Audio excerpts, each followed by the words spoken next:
لسماحة المفتي محاضرة بإذن الله قريبة، ولأعضاء هيئة كبار العلماء.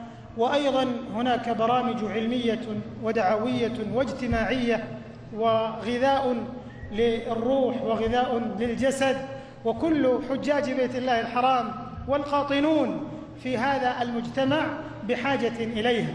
هناك أيضا من الأفكار والطموحات ستسمعون بإذن الله نقلة نوعية في البرامج العلمية والدعوية.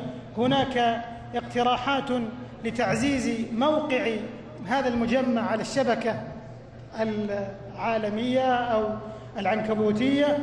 وهناك أيضا دراسة موضوع أكاديمية علمية يدرس فيها أهل الفضل والعلم، لا سيما في القراءات والعلوم الشرعية. وهناك مقرأة بدأت فعلا في هذا الجامع. وفي ختام الحفل تم تكريم الفائزين والقائمين على المجمع.